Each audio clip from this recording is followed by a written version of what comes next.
Episode 2 of CFP. We are here, and it's a big week. Oh, boy, howdy, is it a big week. Lots of action this week. We'll go over what happened last week. We'll preview what's about to happen, and maybe one of the greatest week ones in college football history. Yeah. Lot of good action out there, and we'll get into it all. Joe Public, Jack High, we are CFP. Um, and we're ready to go. Uh, it's always weird because our former iteration had a Yeah. It had a intro, so it I had led into that, and now we don't. So I liked that intro, I but the music was very loud. Bump, it bump, bump, was bump, there's a bump, bump. lot of drums. It was a ton of drums. Yeah. Yeah, and it was like it had like a little bit of like the Netflix thing going on, where like we were one volume, and then that video was 6 18 times the volume. decibels Yes, higher. yes. Yeah, It blows out the ears. Yeah. it does. It was So a great video. Shout out to Baloney, our yeah. former production manager. But yeah. I miss it, but I don't. He might be the former at his current job if he keeps up his betting ways. This is I nothing. meant because he's hitting bets and making money. I didn't mean because he's Right. does Yeah. what he does. I know Yeah. I know what you meant. He did not give a fuck about what bets we had last weekend. No, Let's put he it did that way. not. No, he just wanted He us to did not know give a that fuck. his hit. Yes. Even though it was directly contradicting to what mine was. And mine. He got it. Yeah. So Yeah. he was Good right. for him. And He had a huge weekend, but yeah, have a little class, buddy. we love him. Yeah, we do. He's in his lair right now, just cooking it up. Oh yeah. Uh, but I guess that leads us into week 0 action. So we had one really major game on week 0. It was Kansas State, Iowa State, from Dublin. And I want to first start. Do you like the Dublin game? Do you like that they're playing in Ireland? Week 0. Okay, I like the the concept of it. Like a game in Ireland, big drinking place, college football fans, like a nice stadium, I guess. It just the whole thing is cool. But no, I don't like it because the kids who, yeah, now they're kind of getting paid, so it's a bit of a different attitude. Like I'd be like, you're making these kids go out there for, but now they're getting money, so I guess I feel a little less sorry for them. It's just a tough way to start your season with a completely flipped time zone, and this stadium. This game would be better in Ohio State Stadium or in Kansas State Stadium because those can hold 70, 80,000 people. This soccer stadium in Ireland holds 45,000 people. The field is beat up. It's not the same surface these kids play on. You saw people slipping. You saw parts of the field were damaged and just ugly. And also, furthermore, they shot off the fireworks at the beginning of the game. Smoke went everywhere. Immediately kicked the ball off, and the guy has trouble finding it. And fumbles and gets hurt. That was probably a poor decision The, by the whoever's running the show. the only thing I'll say about that is they did make, like, the announcers made a big deal about the smoke. It They weren't playing in a dome. It was a very open stadium. Like I know. Let's I give it don't 2 know minutes. how Let's give much it it 2 was. minutes to clear it out, though. It was just like smoke kickoff. Yeah, I hear no, I hear I the hear your game point. day. So the game day operations. It was actually funny because they were talking about it. It was technically a Kansas State home game. So Kansas State had to bring all of their game day operations people. Like the announcer was the Kansas State announcer. Like the spotter was the Kansas State spotter. Like it was all the Kansas State game day stuff because it was technically a home game for them. So, Right. but yeah, I get what you're saying about just the smoke and I guess the game in general. I do agree. Like, I get the concept. I get you're trying to globalize the game. Like, if you look Right. later that day, we had Hawaii playing. Their kicker was from Japan. Like, the globalization of football, I think, is what they're after. I just, it's hard because I think it does create a competitive imbalance in two ways. Like, A, you're playing what is one of the three biggest games on your schedule Yep. before everybody else in Ireland. Like, so Right. that's tough for both those teams. And now you're traveling back from Ireland, and like when the NFL sends teams to England to play, they typically have a bye coming out of it, These or teams they'll, don't have one. These teams don't or have a. right, or they play on Thursday and they get extra days or whatever. So these teams now have a short week coming back, and they are both playing FCS opponents. Iowa State's playing South Dakota, and Kansas State's playing North Dakota. Actually, Those are good teams. South Dakota, especially, is a top four ranked FCS team, so they're not a slouch. And we've seen in other years without the Ireland thing, these Dakota teams and Montana States and those high level FCS teams beat some of these teams. Like, it's not like it's a crazy thing that's never happened. Like, it happens probably every 2 or 3 years that one of these teams, an Eastern Washington, somebody like that, comes down and beats an FBS team or even a power conference team. Now I don't get jet lag. I've built up like a layer against it because I stay up till 4 in the morning. So like it's always night or day wherever but for people with strict schedules and like athletes with routines, I think it's very disruptive. Yeah. Um, Well, in the lag, what it would have been worse going, right? It, uh, for sure. y- yes, I yes, don't ever know how that works. I don't yeah, yeah. travel enough I to think it'd really be have a worse good going, but still, issue. it doesn't really matter. I just don't know if you should be sending kids to go play their opening college game, and like you said, a very important game across the sea. But Yeah. If you want to make it like make it a Notre Dame showcase game where they go over every year, they play somebody, and then they have a week two bye, or even if you play it on a Thursday night or something like that and give them more time afterwards. I think there's ways around it where you could still do it and maybe change the way you do it, or just not have such a big conference game on the first week. So that was standing. As far as the game goes, um, it was a competitive game. It was a close game. The first half was very sloppy. How much of that was what we were just talking about and just the or the field conditions? conditions, yeah. Yeah, apparently they haven't got waterproof paint in Ireland yet. I- Like, I, I've watched thousands of football games, like at high school levels, even like, and I have not seen rain do to the field paint what it did to that, where it just totally took it off. You couldn't tell at all where you were on the field. It was a mess. It It was a mess. was. And then yeah, and then just the surface in general. But the second half I thought was much better. Um, Is that where we had Celtic plays their home soccer games?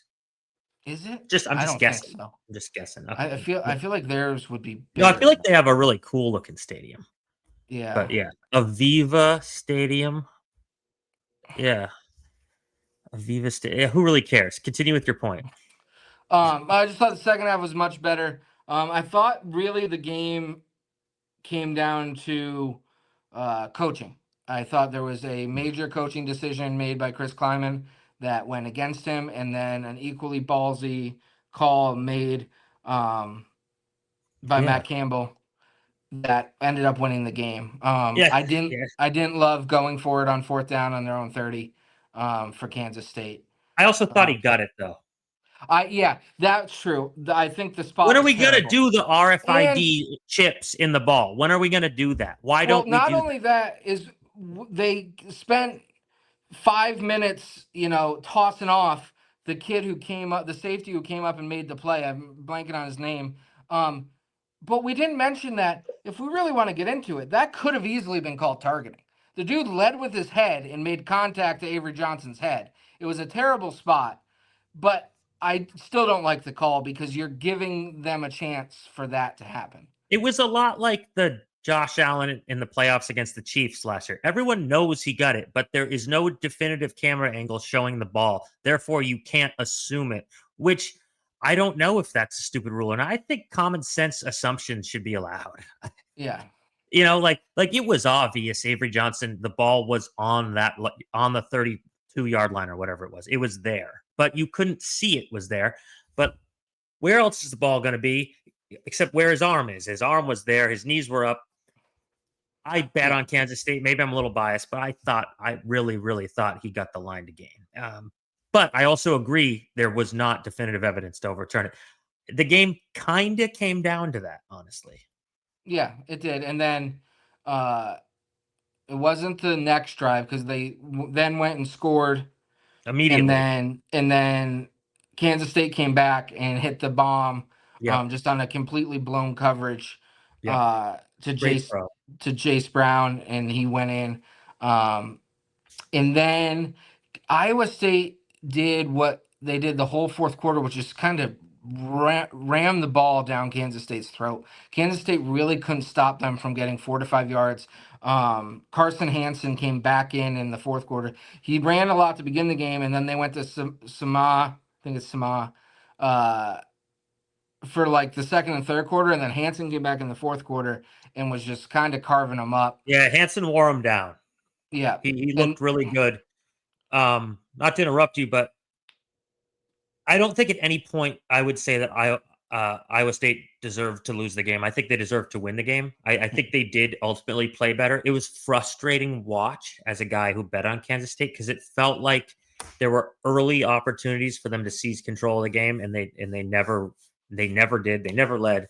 Um, and Iowa State just did what they had to do. I echo what you said on the coaching. Matt Campbell did the Dan Campbell and just went for every fourth down, and he trusted his experienced quarterback, and he came through. So I uh, agree. Yeah, definitely.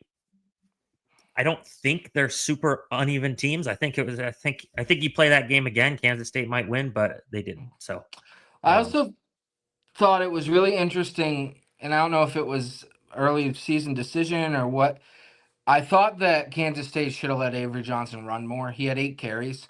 I thought he is so dynamic as a runner. I thought they really could have opened up their yes, offense a lot yes. more if they would have let him use his legs more. My theory with that is that they saw the field conditions and saw and just said let's try to win a real in the trenches game and kind of it's a long season, etc. But um, yeah, Avery Johnson's dynamic and they kind of reined him in. Yeah, Um, and certainly. Go last ahead. point. Oh, what?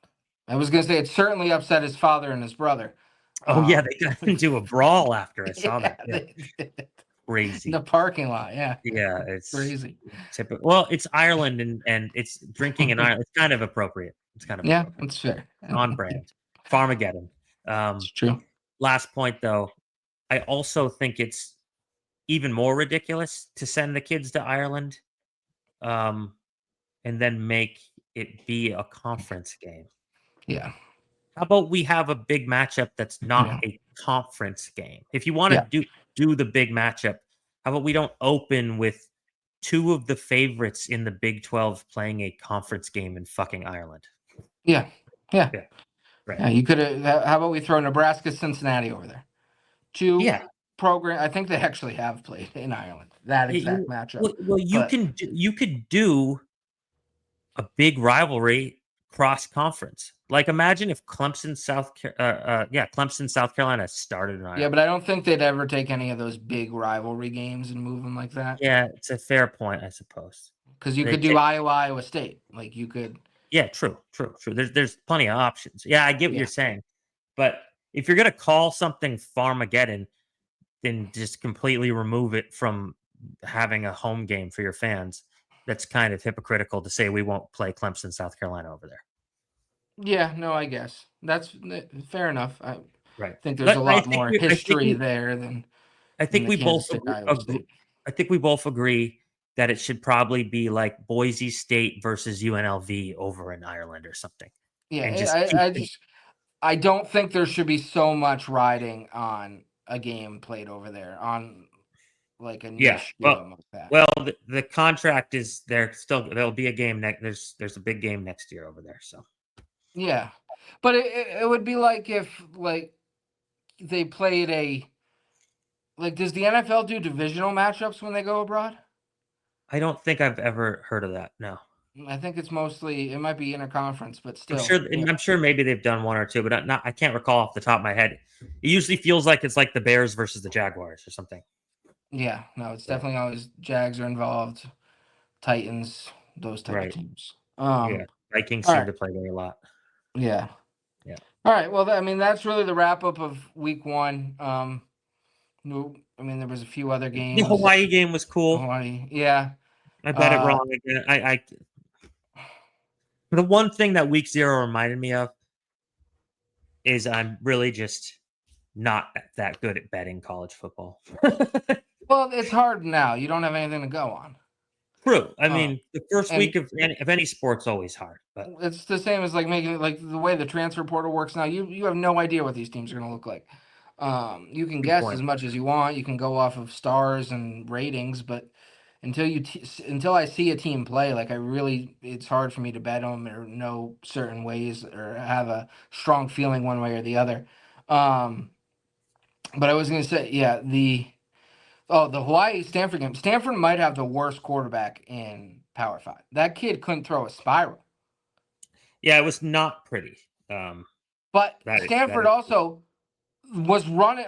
Stanford had 20 play drives running the ball, and then they would all of a sudden decide, no, we can't run the ball anymore, and they would stop and they would lose. Like I think if Stanford never threw the ball, they win that game.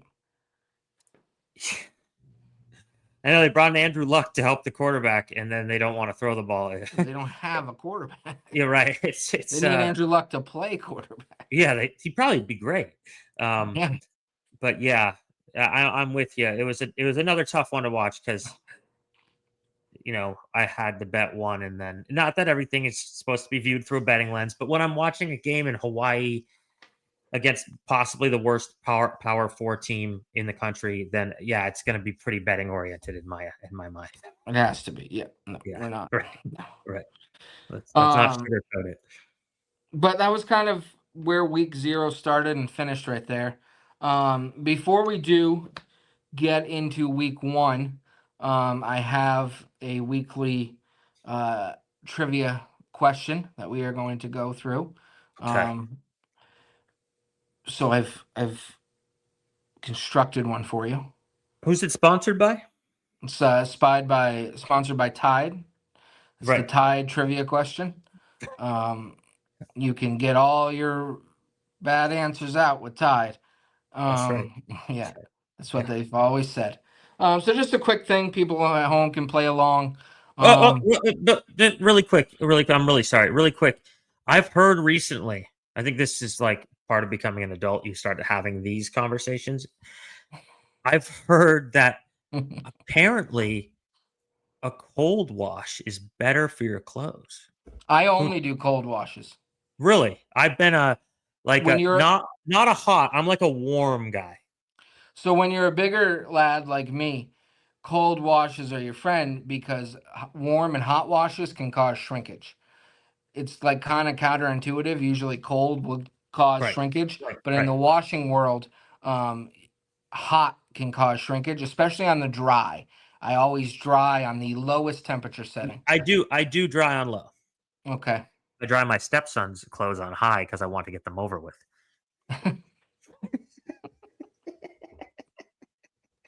I could be wrong. I've always just done it on cold.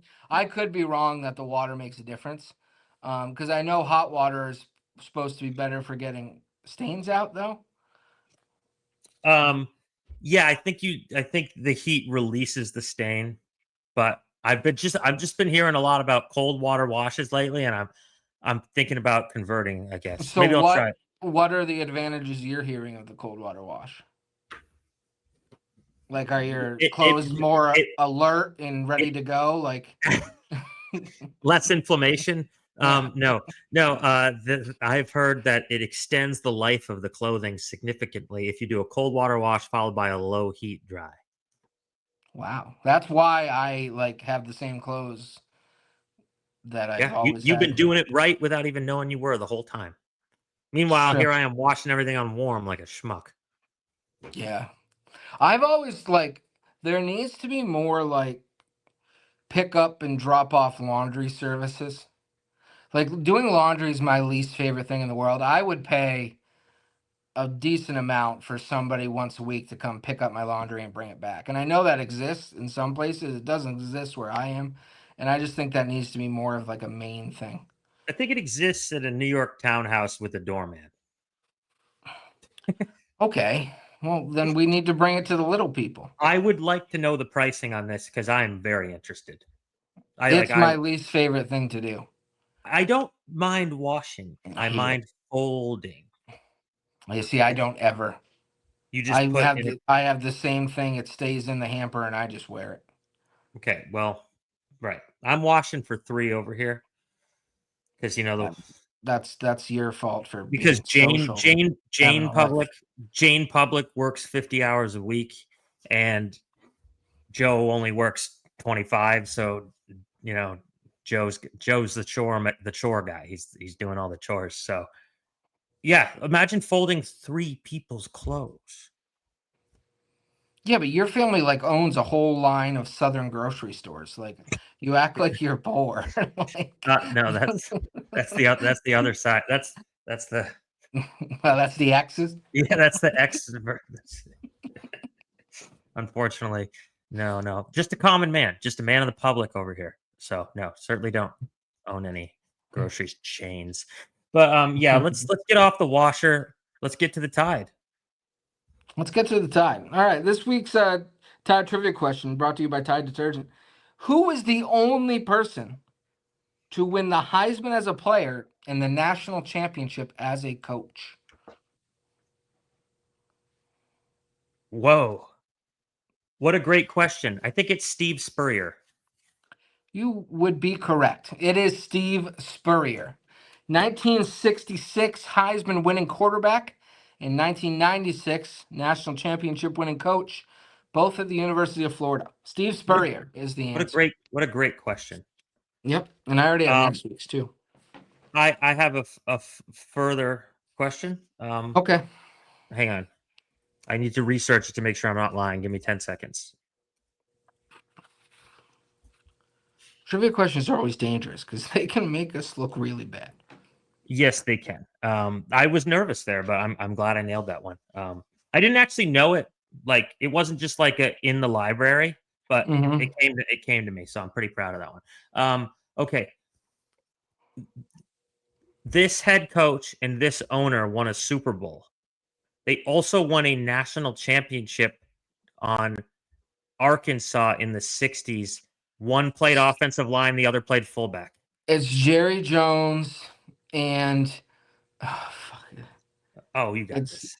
it's not Jimmy Johnson. It's the guy after No, him. it is. It is. Oh, it's It is. Jimmy Johnson. Okay, Yeah. yeah. It's not Barry Switzer, the guy before Yeah, him. okay. It's Yeah. Jimmy Jimmy Johnson. Johnson and Jerry Jones. Yep. I think Jimmy Johnson was the fullback and Jerry Jones was the offensive lineman. I can't quite remember, but I think that's right. I know one was an offensive lineman. I'm pretty sure it was Jerry Jones.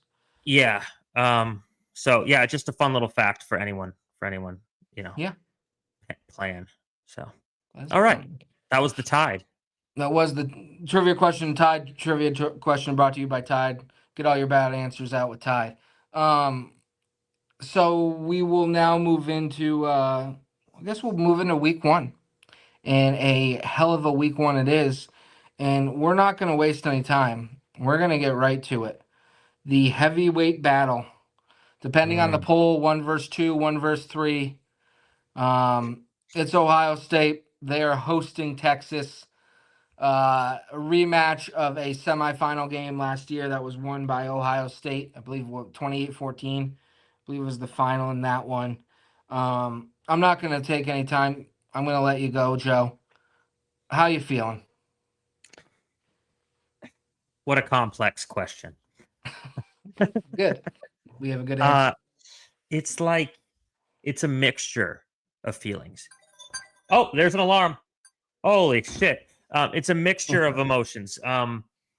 One, extreme excitement and hype for the beginning of a new college football season, potential to build off what we've done at Texas under Sarkeesian, the expectations, like I said, the hype, the new quarterback, the anointed one, you know, the bloodline. Um, there's all that. Then there's also the fact that this team brutally murdered us at the 1 yard line last year in the CFP semifinal, and then went on to win the national championship. Now it's a much different football team. It doesn't mean I've forgotten though. And there's also the extreme fear and anxiety. It's like if we lose week one, then you're vulnerable immediately. Then you cannot dump a easy-ish game. Like you don't have the luxury to dump it. You must win the rest of your easy games. And in our case, we have at Florida, at Georgia, hosting Texas A&M, and there's one other tough one in there. You Oklahoma is always tough. Yes, the Cotton Bowl. Or sorry, the Red River Shootout. Hangout. We say shootout. It's called the Hangout now, the Red River Hangout. Whatever. So yeah, the room for error decreases significantly with a loss. It's a tough environment, unless you're Michigan, apparently, but it's a tough environment to go into the horseshoe. And it's a road game week one with the majority of your offense not returning. You're like you said, it's one of the lowest. Like you said last week, it's one of the lowest percentages of offense returning to a team in the Power Four this year. So there's a ton of question marks for Texas, and it's so yeah. So extreme excitement, extreme fear. Plus, it's been 20 years since Vince Young, and arguably there's not a institution with more expectation year to year than Texas football to be good. And we haven't got it done in a while. And we're kind of playing the opposite of us in the sense that there's insane expectation at Ohio State every year, and they always seem to be relatively close or exceed that expectation. So, yeah, there's a lot going on here in my head. I just want to win the fucking game. Yeah, I can get that. And as somebody who doesn't really have a dog in the race, um, I can get with you the excitement. I mean, my school's playing a directional school on Friday night, so I am jealous in one way that you get this, and then I also understand the trepidation and fear of how. Luckily, I mean, your next three games after this, say it does go poorly, you do have a chance to right the ship. Um, I was just had it up. The only one that is even remotely tricky is UTEP, because I think UTEP is sneaky a decent team. You play San Jose State next week, and then UTEP the week before, and then Sam Houston State. San Jose So State was one of the worst teams in college football last year, bar yeah, none. yeah. I remember. So, but this week is just it's so huge. Um, It really is. And you did so. One of the places also you lost. It was interesting. I was looking. Texas or Ohio State lost a lot in the D line. They lost Jack Sawyer. They lost a lot of their pass rush. But then Texas has lost four of their five starters on the O line. So And you we had had the and one you had an returner. injury Yeah, who big got injury. Yeah. injured in August. Yeah. So it's basically an entire new unit for Texas, an entire new unit for Ohio State in the trenches. And when you flip the ball, Ohio State, their O line is a strength. They're returning three of the five, and then they added two of the top offensive linemen. And then you have a Texas D line that might be the best in the country. It So might be the best in the country, but it lost Alfred Collins and it lost a, I'm blanking, but a couple other guys that were extremely important. So you still got Simmons, though, who might be the best defensive player in the country. and Ethan Burke is great off the edge. So Yeah. So I think it's going to come down to this kind of clash of two brand new units on one side of the ball, and then two of the strengths of the team when um, Ohio State has the ball. yeah, And but then yeah, it's going to come down to Julian Sayin and Arch Manning. Julian Sayin, a former top pick. He was down in Alabama. Now he's up at Ohio State. Hasn't really ever played, so his first game is going to be against Texas. Arch Manning, at least has some college experience. It was against what, Mississippi State and Louisiana Lafayette last year, and He someone played else. well, But he played awesome, but it wasn't Ohio but State the in the one shoe. time he came in relief for Ewers against Georgia, he wasn't very good. Right. So I mean, I'm just excited to put the ball on the tee and get this one going. It's really Mhm. hard because of what we kind of just went over, how different the units on these teams are, especially in the trenches, to kind of get a read on this game. Um, so and then when Ohio State has the ball, you have Julian Sand, brand new quarterback. You have Caleb Downs for Ohio State, one of the best, maybe the best safety in the country. Yeah. Kenyatta Jackson is going to be their new defensive line. I think he's going to be awesome this year. So they've kind of reloaded. Texas is kind of reloaded. Sands got Texas is like, if you really think about it, other than a strong secondary, Anthony Hill and a couple defensive line, I mean, Texas's offense is brand new. I mean, yeah the receivers all went to the NFL. The tight end went to the NFL. The running backs, I mean, yes, we're returning Wisner, but Blue went to the NFL. It's we had some transfers leave. It's a there's more. I feel like if I'm analyzing these two teams, there's more uncertainty for Texas, but then you have the big uncertainty with Ohio State's quarterback. So right. So I think it's going to come down to how he plays. The thing he has going for him is he has Jeremiah Smith to throw the yeah, ball to, yeah, and he has Carnell Tate to throw the ball to. Two yeah. really great receivers. Um, So yeah, I mean, right now the line, Ohio State 1.5 point favorites. The over under is 47.5. Um, to make a pick here, I'm gonna take the home team. Unfortunately, I'm gonna take Ohio State 27-23. Um, but really for no reason other than they're playing at home. And both these teams are new, and I don't really know what to expect. I like Manning over saying, but I think the rest of it, saying I don't know. So I like him, but that's because I don't really know what we're getting with Julian saying, and I just think the rest is so even that I'm going to take the home team. I do want to make one point about Arch. I think you'll find out through the course of this season. He may be the best at throwing like a Russell Wilson moon ball, deep ball in the country. I just look out for that. Okay. In the games he did play, he struggled at times with intermediate stuff, but he was very accurate on deep ball passing. So just watch out for that in general. Two things two experiences I'm gonna lean on for my pick here. Last year, the super hyped game, week 2, Texas going to Michigan against the previous national champions. And Michigan ended up not being that good. But at the time, the matchup was billed as a huge showdown. Texas went in there, made a statement, blew them out. Ewers played great. 2005, the year Texas won the national championship, it was week 2 as well. In Ohio State, in the horseshoe, Vince Young led a game winning drive. And then Texas got a safety to wrap it up. We won 25-22. I read an article the other day about that season, how everyone said that gave them the belief that propelled them to where they ended up. So maybe, you know, maybe we get some maybe in my storybook fandom world, maybe it's a repeat experience. Maybe we pull a big upset here and it gives the team the confidence to uh, you know, go all the way or at least have a really, really respectable season like we're supposed to. So it's crazy to have a guy who's barely played have the expectation of national championship or bust. So there's a lot going on here in Texas this year.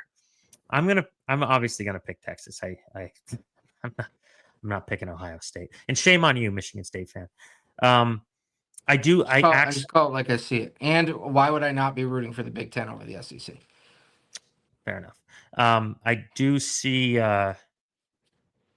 you know, it's hard because the bias of being a fan. It's like it's almost impossible to say like, "Oh, if I wasn't a Texas fan, this is who I'd pick," and have it be honest. Because I would pick Ohio State if I wasn't a Texas fan in this game.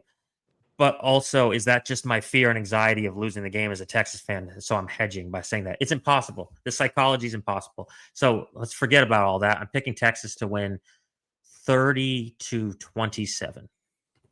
Awesome. I mean, I honestly, at the end of the day, I just hope it's an awesome game. I hope it lives up to. I don't know if it can possibly live up to the amount of hype it's got, just because of how hyped it's been. But I just hope it lives up to it, and we get a great game. The fact that it's at noon is also interesting. I don't really know but like, you feel like this game, you would want it to be. Texas I refused to let it be at night. I don't know if you saw that. did not. Ohio State, they were approached by Fox to make it a late game. Ohio State said fine, and Texas refused. So I don't know Interesting. what. I'm not sure why, but that's how that happened. Got it. Got Yeah. it. And yeah, I mean, and I agree with you that whoever does win this game, it's a huge launching point for the rest of their season. They have the biggest, resume builder already after their first game. So Yeah, um, I absolutely. agree with you that yeah, whoever comes out of this, they're going to be a team that is going to be there all season. So The all time head to head with these teams is 2-2. 2-2, yeah. Yeah, and I think Texas is the only one with no. They both have a road win in that series, and I think the other wins are neutral sites. So yeah, Yeah. 1-1 when they're at an actual stadium that they play at normally. So It is kind of crazy. I mean, two of the teams that have been, blue bloods in college football as long as we can have only met four times. the first Um, meeting was 2005. Crazy enough. yeah, that is that is crazy Yeah, that they never met before that. yeah. Oh, Um, what can we do a Tide bonus, like a Tide Pod Platinum bonus? yeah, no, it was time for that. Perfect. Who caught in 2005 when Texas beat Ohio State in the horseshoe? Who caught the game-winning touchdown pass from Vince Young with about a minute and a half left?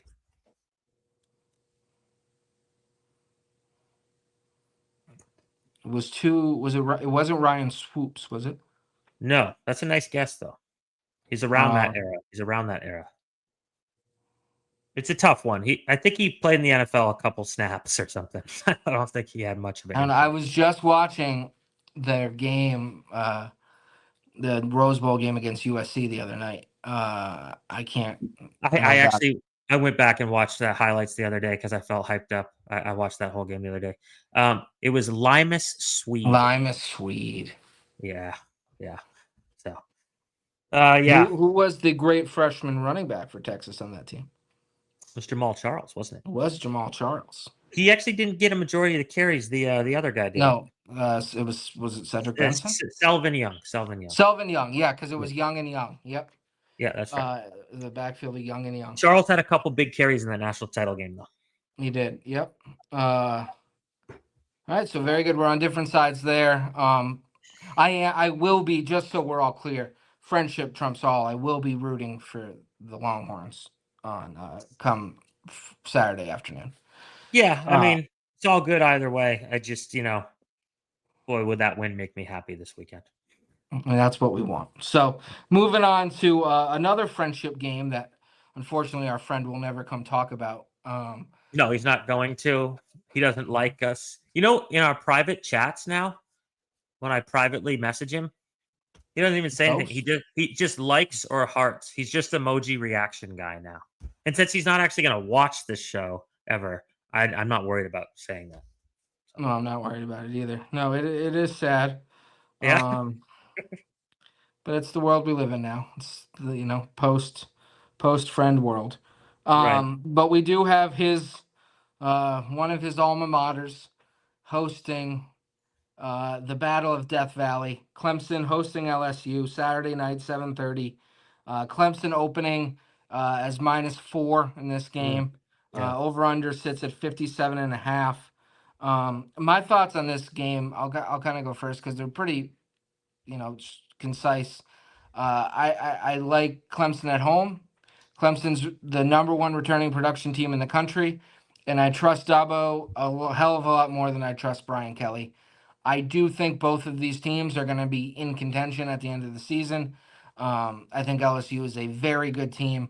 It wouldn't shock me if they win this game, but uh, I like Clemson to win this game. I think Clemson is on a mission this year. I think they are going to roll through.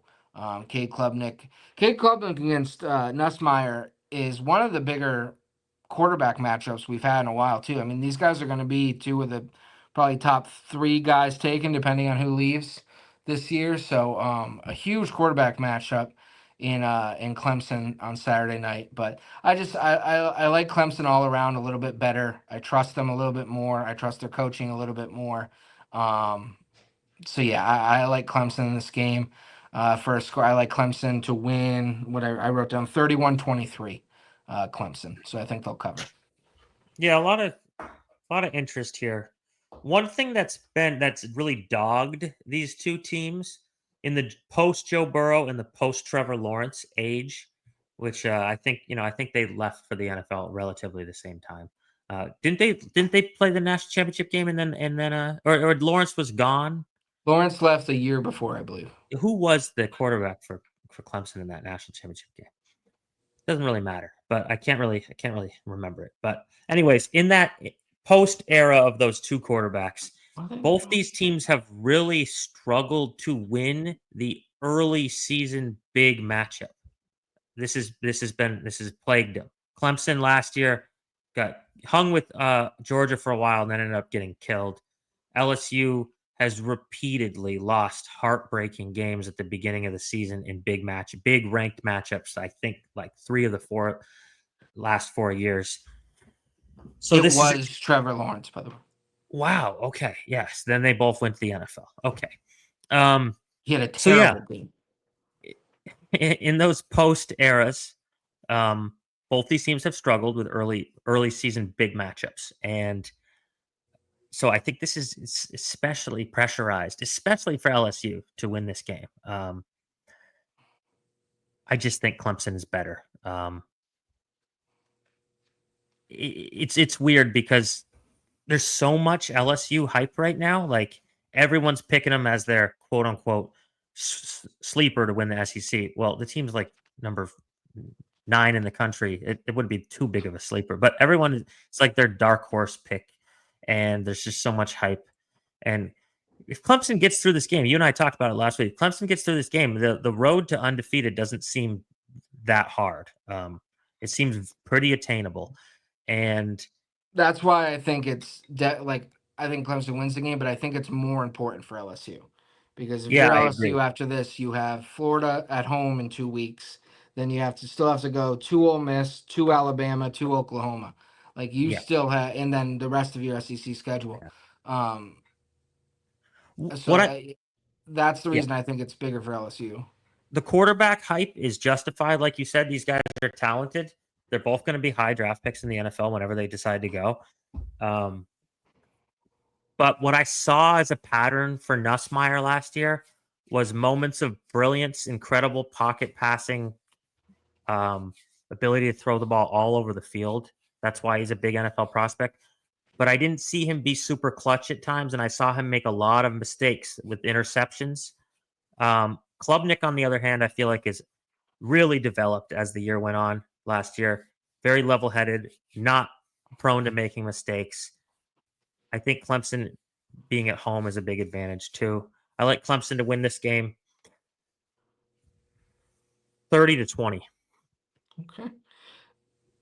So to play, also honestly, to play devil's advocate for the point I just made against myself, Clemson, LSU loses this game. They have 4 or 5 more marquee spots on their schedule where they can make a statement. Clemson loses this game. They Right. don't really have another matchup that's going to like Just vault Miami, them. right? They don't even play Miami in the regular season. So they pretty They're much they pretty much they're have to run the table. they play at Georgia Tech is probably their toughest game in the regular Yeah. season, and then Wow. finish at South Carolina. But at that point, I personally think South Carolina is not going to be that great of a team. Um, I so agree.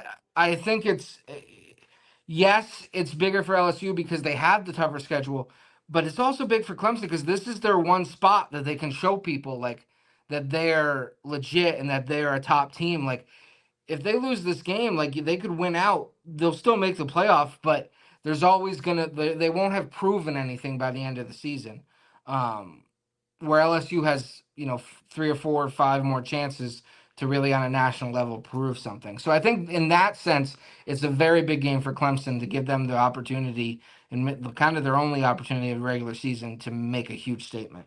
Hey, I think also to further that point, I think a two-loss Clemson team has a lot of trouble getting in the CFP, but a three-loss LSU team is in the conversation, and a two-loss LSU team is just in for sure. So that it's big. Yeah, It's a big game. I mean, if LSU's sitting there at the end of the season with three losses and it's at Clemson, at Ole Miss, and at Alabama, and they have wins against Florida and Arkansas, or Florida and at Oklahoma, like I feel like that's a much better resume, you're right, than Clemson falling to Louisville or SMU for some just tripping up some point. So I agree with that. But Yeah. I do think Clemson gets it done at home. Um, and that's kind Yeah. of my theme. One other thing, like I mentioned that Texas Michigan game last year, that was super hyped in week 2, and it's kind of funny because like the game is a pressure cooker on the schedule, but it also can be like an exposure. Like turns out Michigan was pretty bad. Like, like yeah, Yeah.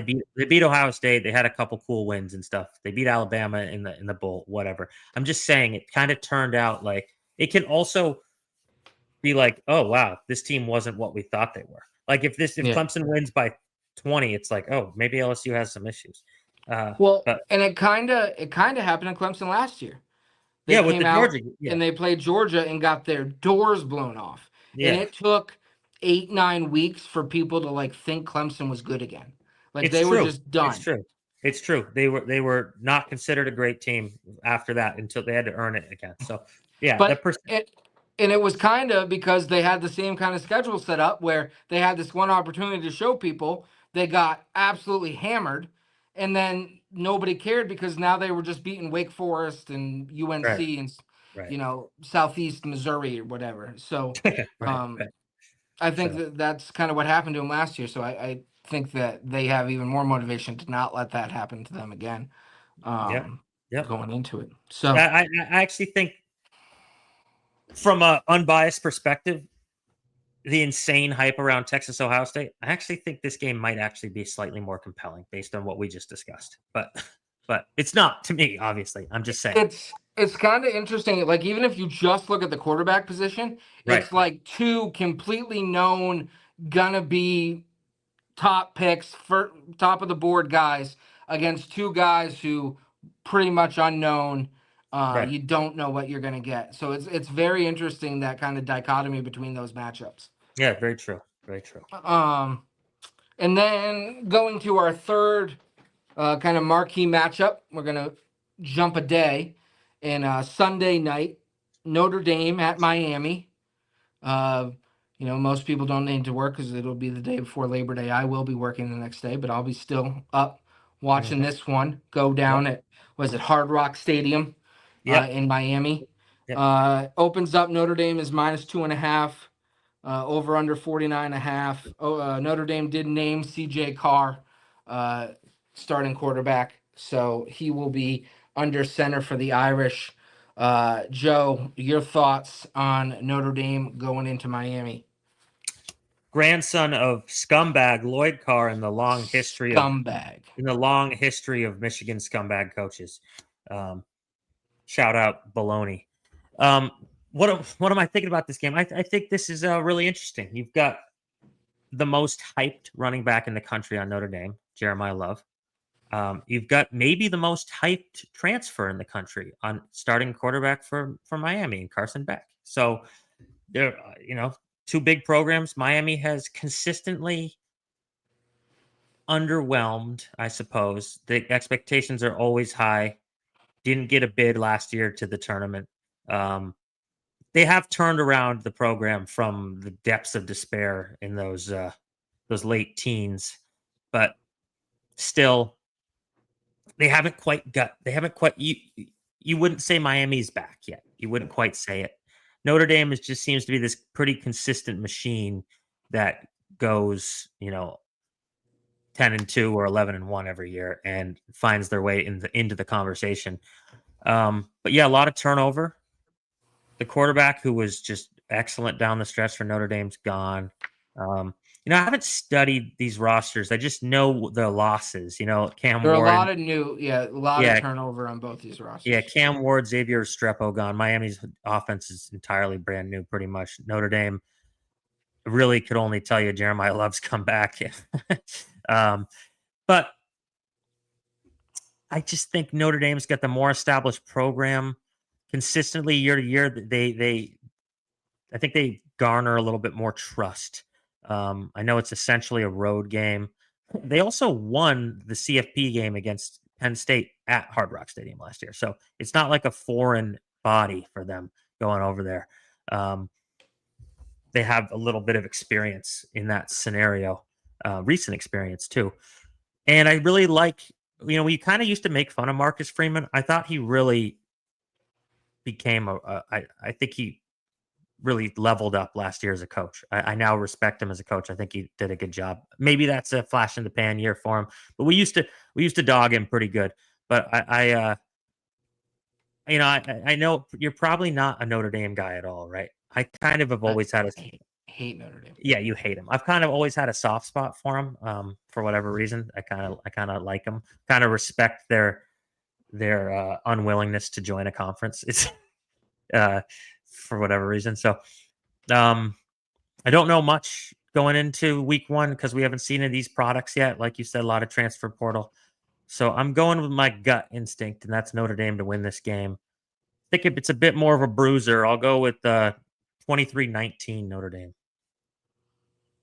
All right, all right. So, as we mentioned, both these teams pretty much entirely new. Yeah. Can Miami Um, play defense this year? Because that's been what's holding them back. not great. I don't think they'll be great, but Okay, 33-29. yeah, their biggest strength though is a returning unit, and it's their offensive line. It might be the best offensive line in the country. I Miami's have heard that. offensive line is very good. If Carson Beck can be what people thought he was going to be, I think Miami has a really good chance to do some things this year. They're just very unknown. But we kind of talked about history. You mentioned, Notre Dame having good history. So the last six, Notre Dame has not won in Miami against Miami since 1977. Lord have mercy. They are 6-0 or 0-6 in those games. All six of those games have been decided by three or more scores, including in 2017 when number 3 Notre Dame visited number 7 Miami and got beat 41-8. So, and in a game that actually Miami takes a lot of heat because in those teen years, the Manny Diaz years, uh, they did not have like a big home field advantage because the stadium is off campus. It's not like right on the campus. Like it's a decent track. Um, but they talked to Ian Book was the quarterback for that Notre Dame team that lost in 2017, and he said it was the single loudest, hardest stadium he ever played in, including they went to Georgia that year. So I think the stadium's going to be rocking. I think they have a really big chance. History does not favor Notre Dame here, and Mm. I just it might be a little bit biased, but I like Miami to win this game. I think Carson Beck's going to play well. I trust him much more than CJ Carr. Here's a little, if you can get it on your sports book. I don't think CJ Carr will start the most games at quarterback for Notre Dame this year. I think he's going to be replaced within the first 5 weeks. I I just just, don't know anything about him really. yeah. Yeah, and so I just don't think. Also, I want to point out, like we've talked about how Notre Dame has kind of been. You want to know why Notre Dame? The people talk about them like they've never had a quarterback. Since 2000, they've had That's two Brady first Quinn. Brady Quinn. two since sorry since 1961 they've had two first round picks at quarterback. Brady Quinn in 2007 and Rick Meyer in 1993. Who no one's ever heard of. Since Brady Quinn, they've had three quarterbacks drafted. Jimmy Clausen in the second round, 14 NFL starts. Deshaun Kaiser in Panthers, 2017, second round, Browns, 15 NFL starts. And then 2021, Ian Book in the fourth round. Saints, That's Saints. it. You're one of the premier programs, and that's who you've had at quarterback. They get buoyed as they like this big because they had Joe Montana who worked out, who was also a fourth round pick. Uh, but like, how can you be at Notre Dame and never get a quarterback? All right, trivia question. The Tide extended release trivia question. In Ian Book's only career start in the NFL for the New Orleans Saints in a nationally televised football game, I can't remember if it was Monday night or Thursday night football. How many times did he get sacked in that football game? 12. I think that'd be an NFL record. He was Yeah. sacked 8 times, 8 no times. touchdowns, 2 picks. They lost 20-3. And he can't hold a starting job for the Saints, who haven't Right. had a starting quarterback since Drew Brees. Right. Like, Right. he had every opportunity. They're like the Yeah. Notre Dame of the NFL. They haven't had that. They can't get a quarterback, but Notre Dame gets to choose theirs, and they Well, choose Nick, wrong all I the think time. I think your observation here is that it is an attempt to kind of make fun of Notre Dame, but I think it Yeah, actually it just is. goes. I think it goes to show how impressive the program has been. That it's always in the conversation without Oh, any Jesus NFL talent at QB, Christ. without any NFL talent. Jesus Christ. Can you can you bend over and show us the shamrock in your ass? What are you talking about?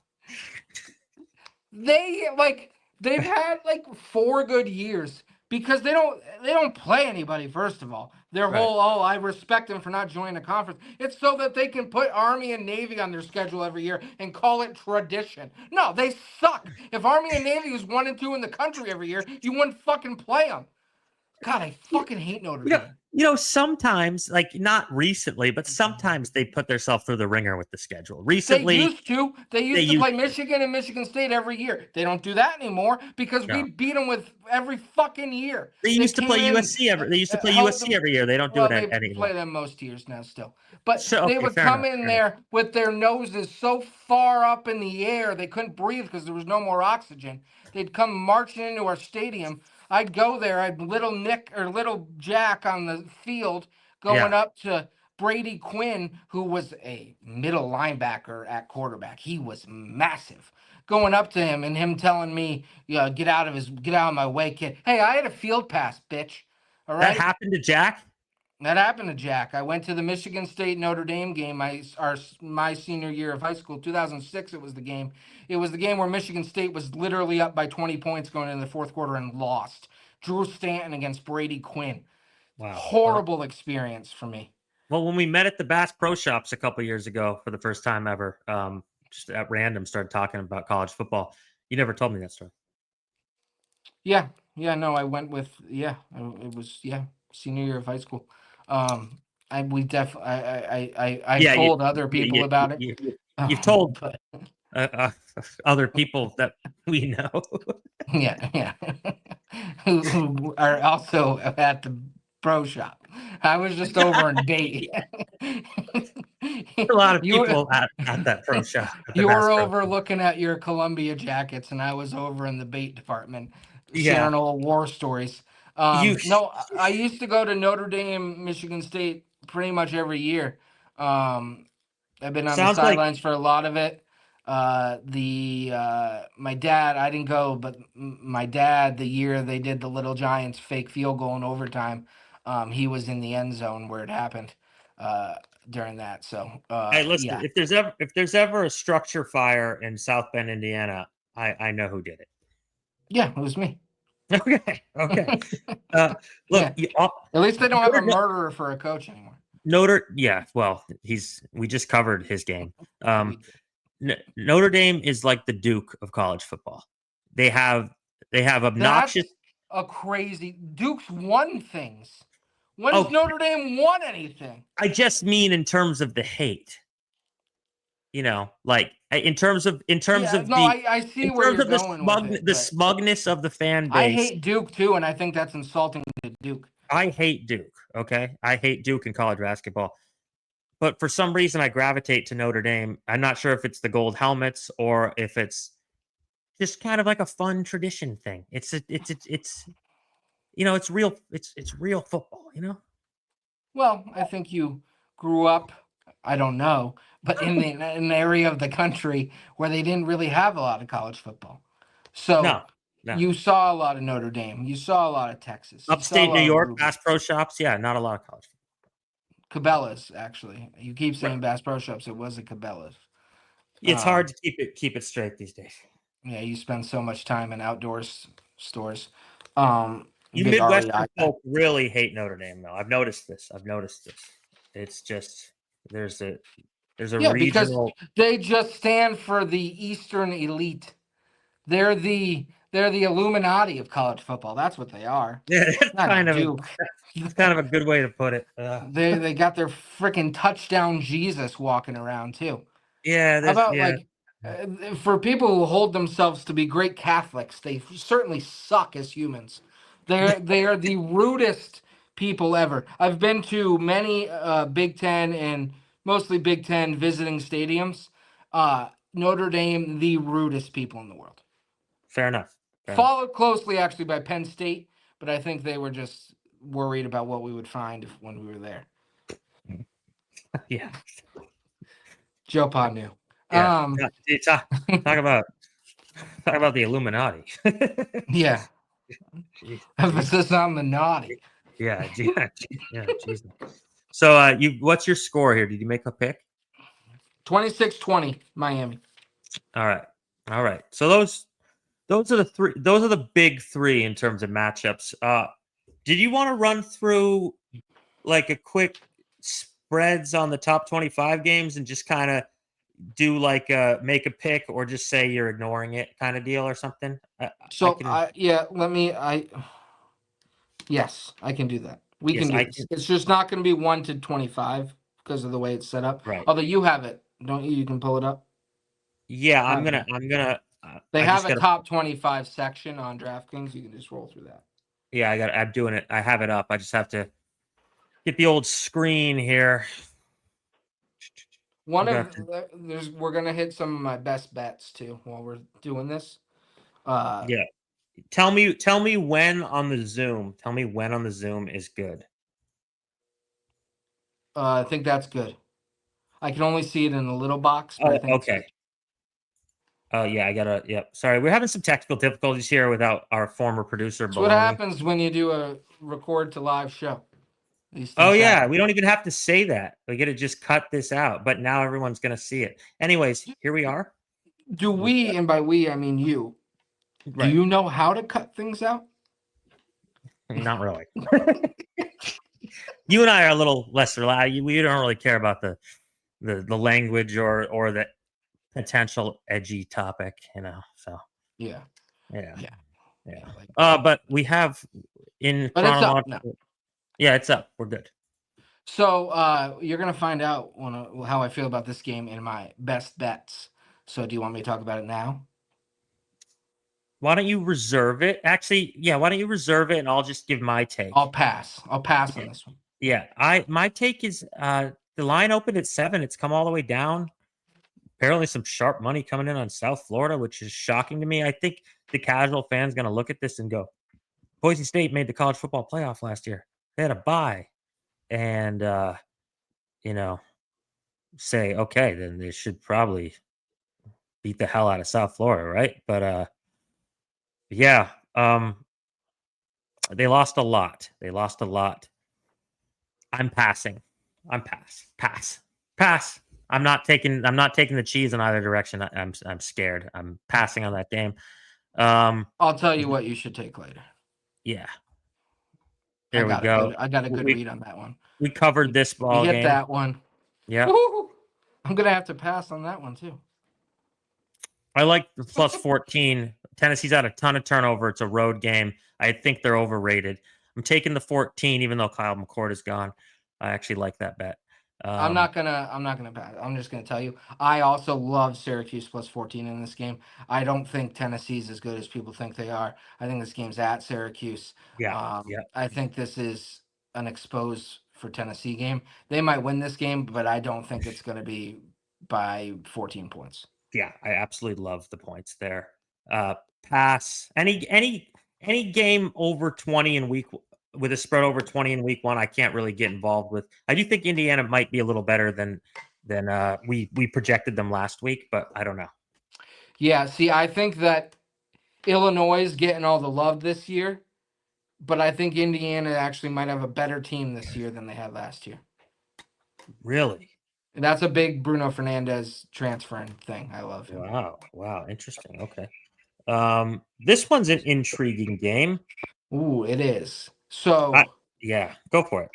I don't know what I think Alabama wins this game. The 13.5 is a tricky number, but this would be the one game that if this happened, if Florida State, this would be the one that would make, like all the other games we've talked about, like if the upset happened, it'd be like this one, I'd be like, well, fuck. Because Florida State, and we don't know what Florida State's going to be. They did the whole we were a brand new team thing again. I don't think they're going to be as bad as they were last year, but I still think they are not going to be good enough to beat Alabama here. So I'll take Alabama. I'll take Alabama with the points because I have lost many a bet against Alabama. I like Thomas Castellanos for Florida State. I think he's a nice player. I don't think this is like the kind of matchup that he can handle. I think Alabama kills him. So I actually really like Alabama minus 13.5. We can we just agree to skip spreads like this? Yeah, let's go Wolfpack. Yeah, yeah, right. Skipping spreads like this, skipping spreads like this. Be careful on that one though. Just be Okay, careful there. Texas okay. like UTSA, not the worst team in the world. Texas A&M, a notorious play down to my competition team. Yeah. Just watch that game. You know, If that game's 10-point game going into the fourth quarter, don't be crazy shocked. you failed to mention your best friend's Notre Dame went into Kyle Field and beat A&M in a primetime game last year in week 1 in a tough spot in a good game. So you failed to mention that Notre Dame has experience winning that hostile environment week 1 game under Marcus Freeman. Just saying. Sorry about that. Thanks. Yeah, we covered this That's ball game. We're skipping this due to the spread. We're skipping go, that due to the spread. go Lobos.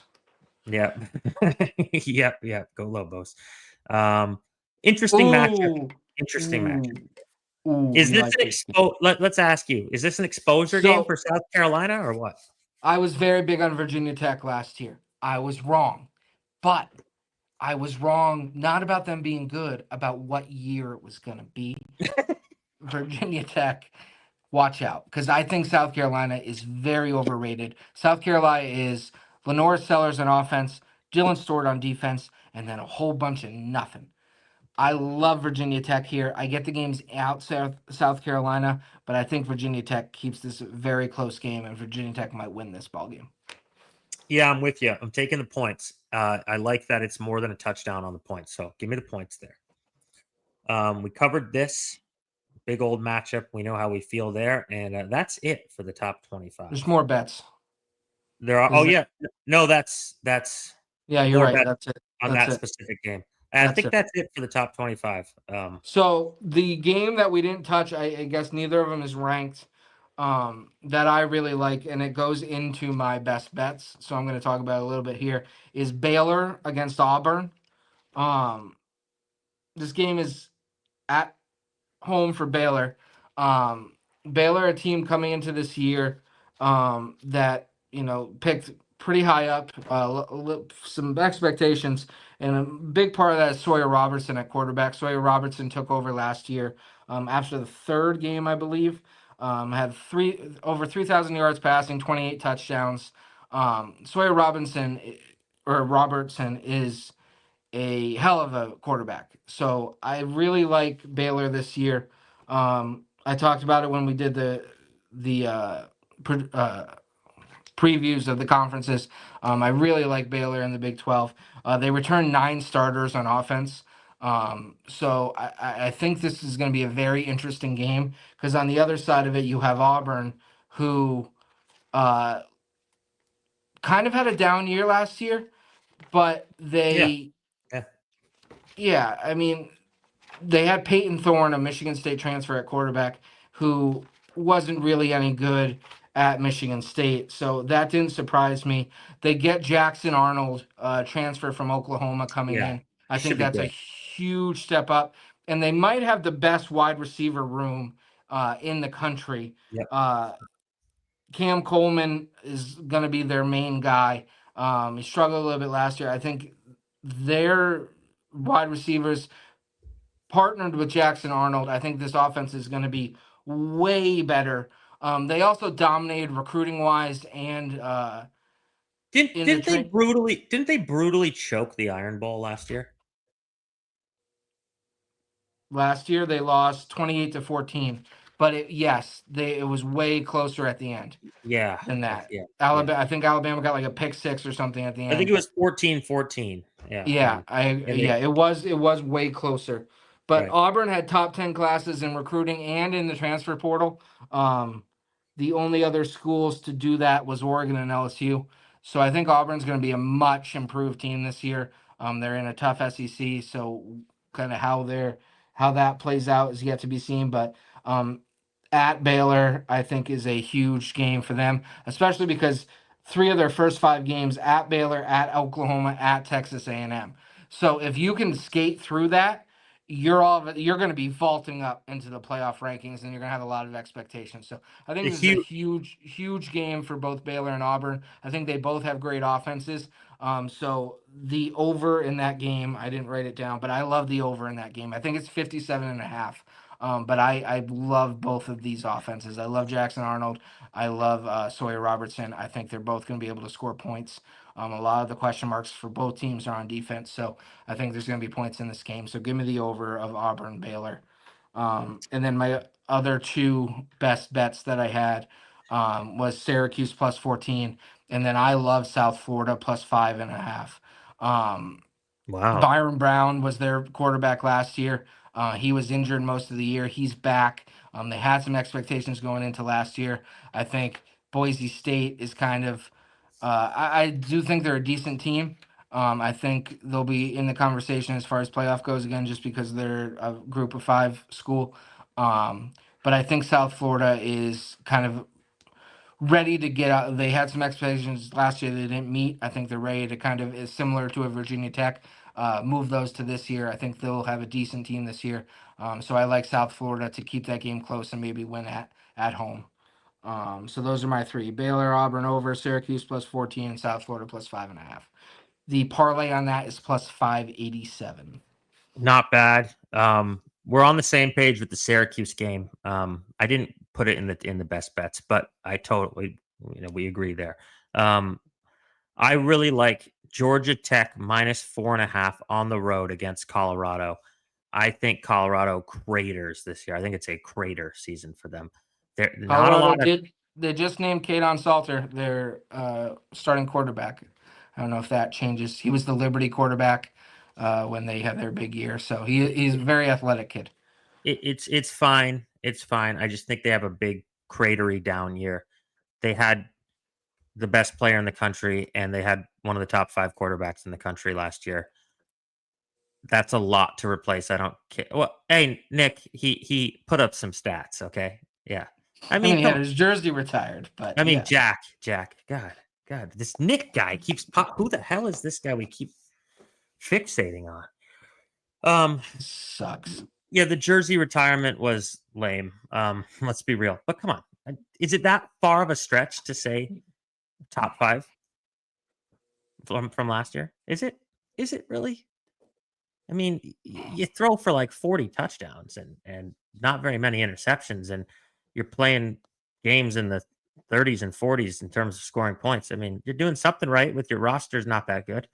Anyways, I think Colorado has a real trouble replicating any success from the last couple of years. I like the Georgia Tech team. We went over it last week. The Haynes brothers, I think they're due for a really nice season.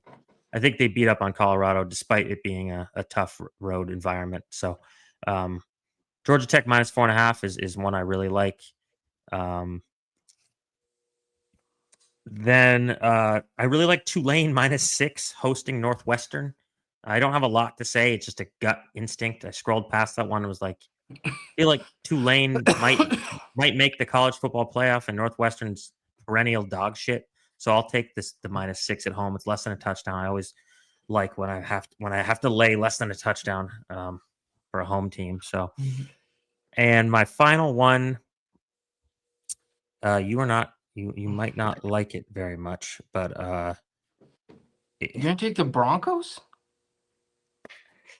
no, no, no, no. Oh, It was gonna be Notre Dame, but I'm going to go off of that because of our conversation. I'm gonna go with Utah at UCLA. Um, this game used to be a Pac-12 matchup. It's like breaks your brain realizing it's not a conference game. Well, actually, it kind of doesn't because Utah used to be like a Mountain West. It's all a mess. Utah -5.5 at UCLA. I think UCLA is really bad, and I think Utah is a little better than. I don't think there's a lot of conversation about Utah, but I think they're a decent team. So I like Utah -5.5. I like Georgia Tech -4.5, and I like that other one that I said that I can't recall. Tulane -6. Yeah, Tulane -6. Thank you. Yep. Yep. So yeah, I can see all those picks. I like Georgia Tech, I like Tulane, I do like Utah, and I agree. I like Utah because I think UCLA is one of the worst teams in the Power Four this year. Yeah, I think their Um, coach is a moron too. yeah, he's not Deshaun bright. Foster, right? Yeah, no, he Yeah, is.